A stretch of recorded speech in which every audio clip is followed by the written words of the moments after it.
The smell is just amazing. Anyways, the old coot here coming at you with another exciting video. Sauerkraut. We haven't talked about this in a while, so I wanted to just bring up another video about it. I absolutely love this stuff. This happens to be red cabbage sauerkraut, as you can see right there. Let me get some good lighting in there. I make my own. What I do is I buy like a full head of red cabbage, slice it up with a mandolin or with a slicer or whatever. Sometimes I just use a chef knife.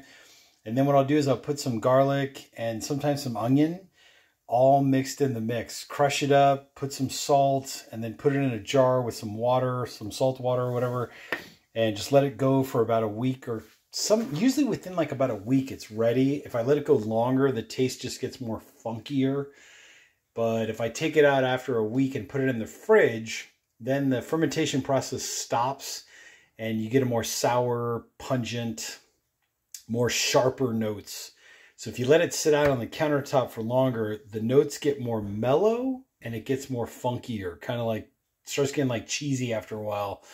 But I would say the longest I've let this go on the countertop just as is, maybe like, I don't know, maybe 3 weeks or so. And then after that, I just throw it in the fridge. Now, once it's in the fridge, it'll last me like maybe, I mean, I eat through this stuff pretty quick, but it can go in the fridge maybe for like 2-3 months, something like that. Because remember, I'm making it myself.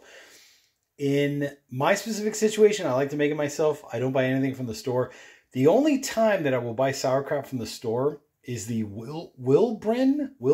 Is that how it's pronounced?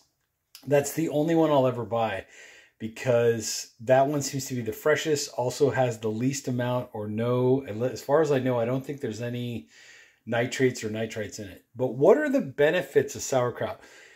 This red cabbage one that I make in particular, I think red cabbage just in general, when you ferment it and turn it into sauerkraut, I read somewhere, I think it was in an article, that it has like X amount times of vitamin C than an orange does.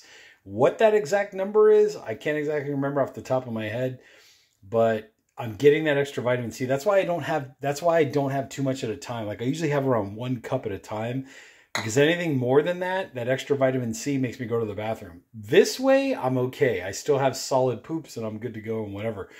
The other most crucial, important thing about sauerkraut is that you are getting a little bit of probiotics, prebiotics, whatever the case may be. So that's another reason why I eat it. And it's also a good, healthy, if that's how I want to phrase it or word it, a good, healthy vegetable, right? I throw this in the vegetable category. When do I eat this?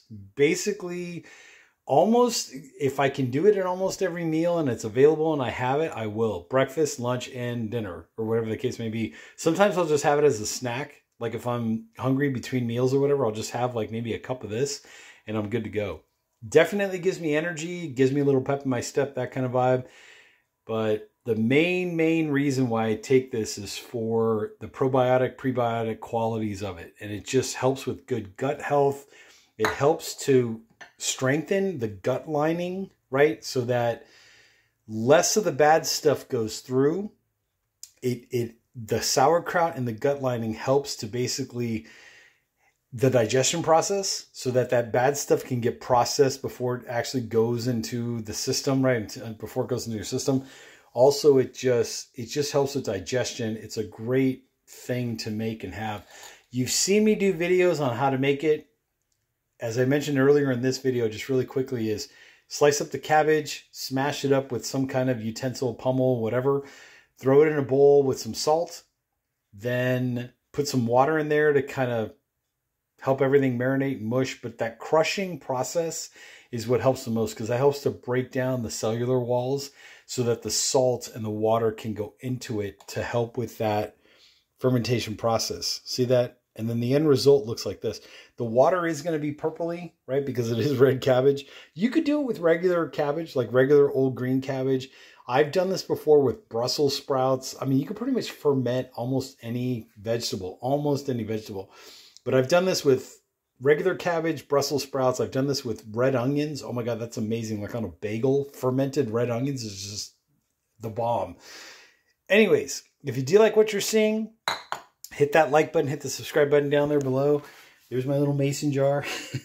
I'm the old coot, and I will catch you all on the next time video. By the way, check out the description section. I'll try to put some links to some pretty cool stuff down there, so make sure to check that out. And if you have any comments, comment down below. You never know when your comment could turn into a future video. So there you go.